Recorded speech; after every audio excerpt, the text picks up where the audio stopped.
Inside her room, Erna hugged a pillow, her face flushed with embarrassment. Her subordinate remarked that she should have stopped with her friendly older sister plan. He explained that Mord, being an illegitimate child who had lived a humble life until recently, might not appreciate someone from a legitimate bloodline approaching him with such familiarity. Erna defended her actions, believing that Mord would appreciate her approach more. She expressed surprise at Mord's ability to defeat Waltz without resorting to his divine blood. The subordinate admitted being shocked as well, stating that although Waltz lacked practical experience, his skills were of a high-ranking warrior. Erna exclaimed that's why she wanted Mord for herself. However, a problem arose as the news of Mord's victory against Waltz had already spread throughout the Archdukedom. This meant that the competition to recruit Mord would be intense. Erna expressed her frustration, realizing that she wanted Mord before this situation occurred. Her subordinate suggested sending someone else to personally persuade Mord with enticing conditions. Just then, a new subordinate entered the room, bringing urgent news. Erna asked what it was and the subordinate revealed that Viscount Winsall had announced that Mord would accompany him on the obstruction mission. Erna exclaimed in shock, unable to process the unexpected turn of events. Mord stood outside his house, noticing the surprisingly quick repairs. He pondered over Sir Waltz's unexpected acceptance of defeat and his willingness to pay for the damages caused. Suddenly, Mord's expression turned surprised as he spotted Sir Kessner and called out his name. Inside a room, Kessner questioned Mord about the commotion he had caused since his return, suggesting that he should strive for a more peaceful life. Mord responded, explaining that many individuals were eager to confront him, leaving him with no choice but to stand his ground. He then inquired about Kessner's purpose for visiting. Kessner revealed that in 10 days, he and his subordinates would embark on a mission and he requested Mord's participation in this endeavor. Mord expressed curiosity about the nature of the task at hand. Kessner explained that the task was to prevent demonification. Demonification refers to a process in which demons purposefully attempt to take over humanity. While both demonified dungeons and normal dungeons contain monsters, their nature differs in terms of their origin. Ordinary dungeons typically arise naturally or by accident. However, demonification involves the deliberate actions of demons, leading to the appearance of not only monsters, but also powerful demons who play a vital role in the process. Demonification progressed in 3 stages. Stage 1 entailed the appearance of an unknown vortex, followed by Stage 2, where the vortex solidified, allowing entry. Stage 3 involved the corruption of nearby lands and the empowerment of beings from the demonic realm. If demonification advanced to Stage 3 without intervention, a catastrophic event called a dungeon break would occur, connecting both worlds and allowing demonic beings to invade the human realm. It was crucial to halt the progression of demonification during Stage 2 to prevent severe damage to their world. Additionally, only those who possessed awakened divine blood, such as the Vernar's family with the god of combat's blood, could reach the heart of Stage 2 dungeons and destroy their core. Kessner emphasized that although this mission would provide an excellent opportunity for newly appointed warriors like Mord, it was also highly perilous, with many casualties in previous endeavors. He assured Mord that he wouldn't be forced to participate if he declined. Mord contemplated Kessner's position as the Archduke's confidant, realizing the potential benefits of accepting this offer. Given the excessive attention he had gained due to the incident with Waltz, Mord was growing weary of handling numerous offers. Accepting Kessner's proposal appeared to be a perfect opportunity. With confidence, Mord declared his acceptance and inquired about commencing training in the afternoon. Kessner and Mord stood before a group of people, where Kessner apologized for the last-minute decision but announced that Mord would be joining them on the mission. He introduced Mord as the kid who defeated Instructor Daisley,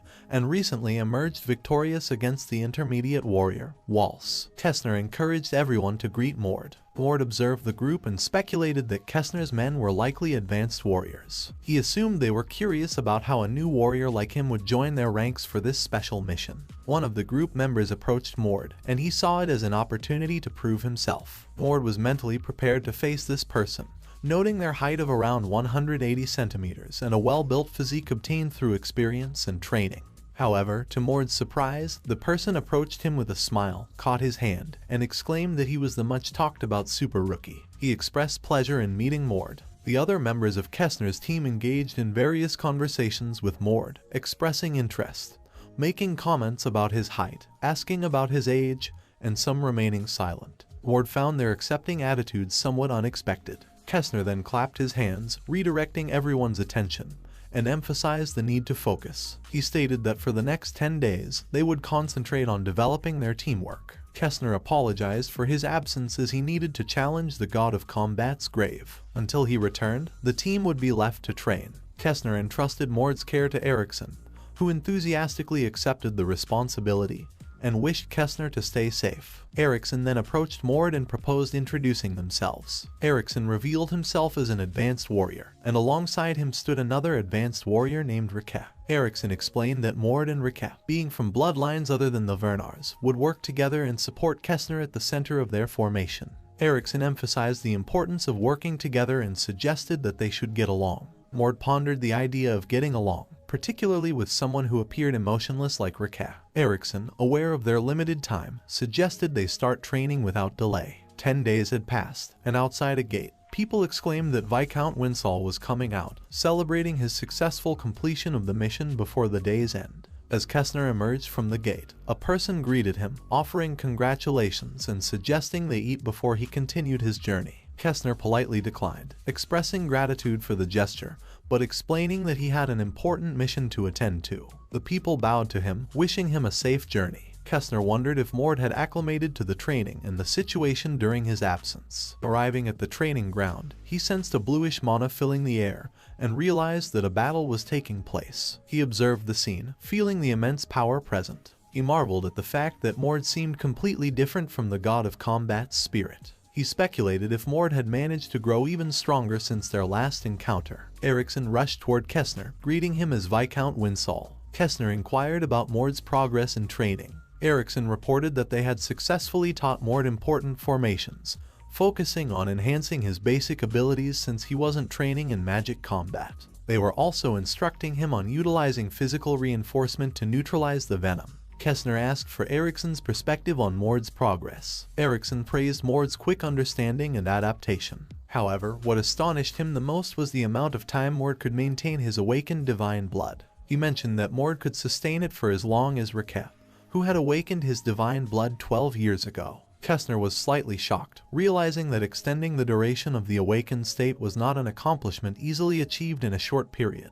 Despite Mord's recent awakening of his divine blood, he seemed to be on par with Rike, who had years of experience. Eriksson confirmed this, expressing his own disbelief. He referred to Mord as an unbelievable monster. Meanwhile, as Mord continued his fight, he found it exhilarating. Every time he learned something new, he felt himself growing stronger. Despite lacking a dream or goal in the past, Mord discovered that this journey was incredibly enjoyable. He felt like he could accomplish anything now. Sometime later, Mord, Rike, and Eriksson stood together as Kestner addressed the group. He announced that they would be moving to the mission area and expressed his gratitude to everyone for their training, assuring them that they had prepared sufficiently for the upcoming mission. Kestner inquired if anyone had any concerns about the mission. Eriksson looked at Mord and confidently stated that they had no worries, emphasizing that having Mord with them would ensure they were ready for anything.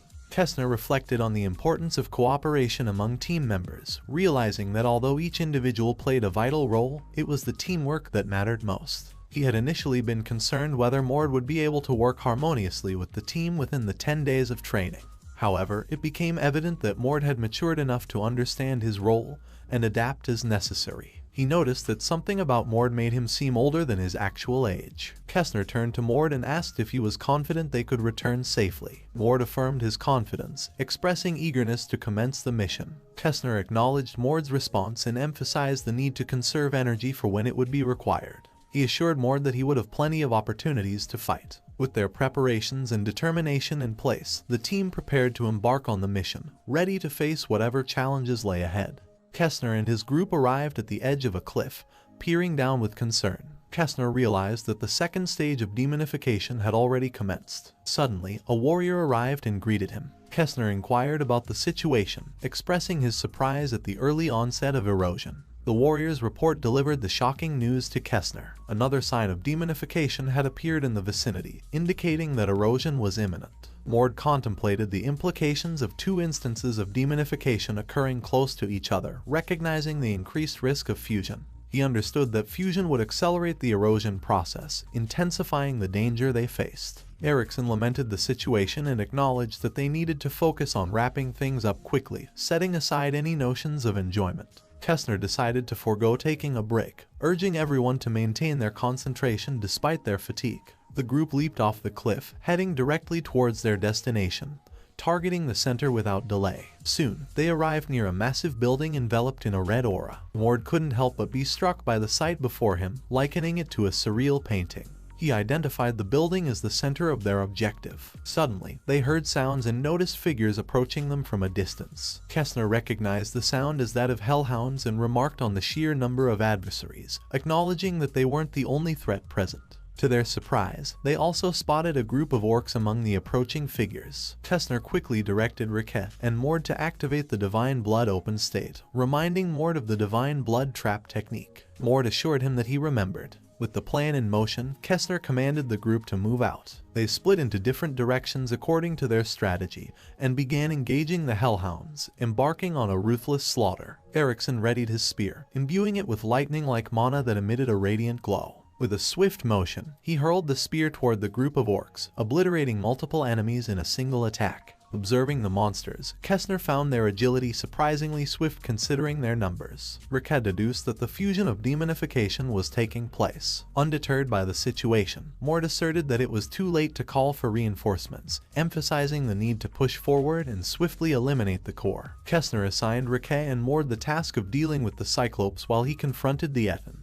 Both Riquet and Mord acknowledged the orders. Mord sprinted towards a group of Cyclopes, his hand glowing with bluish mana. He unleashed a powerful punch that sent one Cyclops flying back, along with those behind it. Witnessing Mord's fearlessness despite this being his first encounter with demonification, Riquet marveled at his exceptional abilities. He recalled similar observations during their training and realized Mord's exceptional talent. However, Riquet was taken aback when he suddenly noticed a colossal red monster by his side, wondering how it had appeared without his notice. The monster opened its mouth, gathering immense energy within. Realizing the imminent danger, Riquet quickly devised a trap, but before he could execute it, someone attacked the monster, disrupting the energy gathering in its mouth. To Riquet's surprise, the attacker was Mord. Mord informed Riquet to focus on the monster's right side while he attacked from the left. Their combined assault forced the monstrous creature to fall to its knees. Mord swiftly prepared another attack, aiming for the monster's eyes. The impact caused the monster to be launched away with great force. Riquet couldn't help but feel disbelief as he witnessed Mord's extraordinary abilities, acknowledging that Mord was more than he had initially anticipated.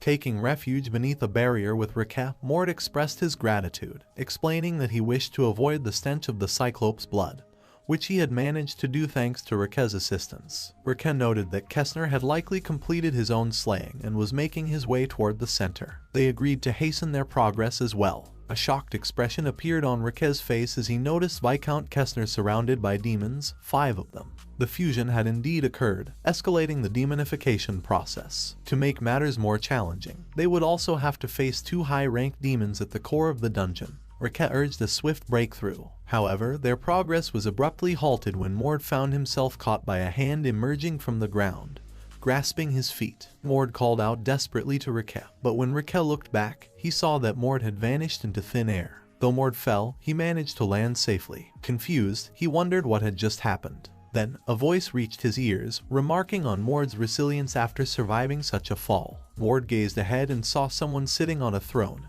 emanating a tremendous amount of evil mana. The figure identified Mord as young but recognized his connection to the god of combat's blood. Mord realized that he had reached the deepest part of the dungeon, facing the entity that held the connection between the demon world and their own. Mord mustered the courage to ask if this figure was the dungeon's core. The evil demon, Baron Altaz, affirmed his identity and proclaimed himself the harbinger of death chosen by the root of the formidable darkness. At a different location, Riquet rushed to Captain Kestner with a stuttering voice, informing him of Mord's sudden disappearance into the ground. Kestner was taken aback by the news and exclaimed in shock. He urgently asked Riquet about the exact location. Riquet motioned for Kestner to follow and led him toward the site. As they arrived, both of them wore expressions of shock upon witnessing something in front of them. Meanwhile, underground, Mord confronted the demon Baron Altaz, questioning why he had been brought to that place. Baron Altaz nonchalantly explained that a fusion had occurred between dungeons, bringing demons from another territory into the current one. Eager for action, they made a bet the loser would guard the area while the winner enjoyed a feast outside.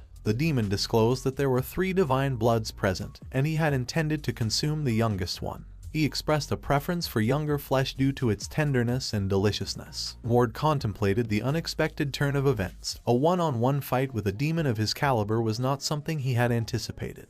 The strength of the core demons within a demonified dungeon determined the variety of demons that could appear. Ordinary demons were classified as low, intermediate, or advanced ranks. Feudal lord rank demons included marquises, counts, viscounts, barons, and baronets. Above them were the lord rank demons, the archduke and duke. A baron possessed enough power to easily kill most high-rank warriors with a mere movement of its hand. Sir Kessner could defeat one with ease, but Kessner assessed the demon standing before him and inwardly concluded that the situation was dire. Mord, despite his monstrous potential, had not fully awakened it yet. He was not at a level where he could properly fight against a feudal lord rank demon. Addressing the demon, Kessner expressed his disdain for their actions, emphasizing that they were all terrible and unworthy of conversation. He declared his intention to end the demon there and then. In response, the demon laughed audaciously, proclaiming that it would devour Kessner, causing him to disintegrate within its stomach. Rike offered his support to Kessner, expressing his willingness to assist in the battle. However, Kessner, utilizing his divine blood, declined the offer, confident that he could handle the situation alone. He couldn't help but think about Mord and hope that he would wait a little longer. Meanwhile, Mord realized that trying to assess the demon's capabilities at the current moment would be futile. Deciding that his only option was to fight, he activated his divine blood, determined to give it his all. The demon baron mocked Mord, questioning the usefulness of his divine blood. But before the demon could finish speaking, Mord swiftly appeared and delivered a powerful kick to the demon's face, sending him flying backward. As the demon regained his footing, he acknowledged Mord's strength but proclaimed that it would be Mord's end. Suddenly, a magic circle materialized behind the demon, and he unleashed a technique called Fire Spirit's Dance, launching numerous fire attacks toward Mord. Undeterred, Mord calmly threw a punch at the incoming fire attacks, utilizing the technique called Mirage Destruction. The collision resulted in a tremendous explosion at Mord's position. The demon laughed, believing that he had killed Mord prematurely, but then Mord reappeared, engulfed in flames, and delivered a powerful punch to the demon's face. The impact sent the demon hurtling backward. Though the demon managed to stabilize himself, Mord wasted no time and unleashed another assault, summoning several mana balls in the air and launching them at the demon, enveloping him in bluish mana. Mord panted heavily, realizing that he had fought many battles as Mord, but this was the first time he had truly given it his all. However, a shocked expression crossed his face as he witnessed the demon baron still standing, unharmed. The demon let out a furious scream, leaving Mord in disbelief, wondering how the demon could still move after such an attack. Mord was convinced that the demon would not be easily defeated and activated the world fragment, surrounding himself with a massive amount of mana. The clash between Mord's bluish mana and the demon baron's red mana created a spectacular scene. The demon then summoned a giant sword and swung it at Mord, but Mord swiftly dodged the attack, leaping into the air to close the distance between them. With precision, Mord delivered a powerful punch to the demon baron's head, causing it to be blasted off. A bright glow emanated from the demon baron's location, which Mord recognized as the core. After slaying the demon, Kessner instructed Rike to collect the loot and join the rest of the group, while he himself ventured into the deepest part of the dungeon. Despite Rike's concerns about the dangers of going alone, Kessner reassured him, prompting a surprised exclamation from Rike. Sometime later, Mord encountered Kessner, who expressed shock and disbelief. Kessner questioned whether there were any demons present, to which Mord, holding a giant sword, responded that there was a sword-wielding one and confirmed that he had killed it. Examining the sword, Kessner identified it as equipment belonging to a feudal lord demon. He marveled at the fact that Mord, who had recently awakened his divine blood, had defeated such a powerful opponent, even though the demon had underestimated him. Kessner pondered the significant profit they would gain from this encounter and addressed Mord as Sir Mord. He inquired about when Mord planned to break the core, to which Mord replied that they still had time and he wanted to explore further. Kessner had brought Mord along, solely concerned for his well-being. He wanted to protect Mord from being swept up in the succession conflict and being trampled upon. His intention was to act as a guardian for Mord until he had gained enough knowledge and experience to choose his own future. Initially, Kessner had anticipated this process to take around 5 years, but now he believed that 1 year would be sufficient.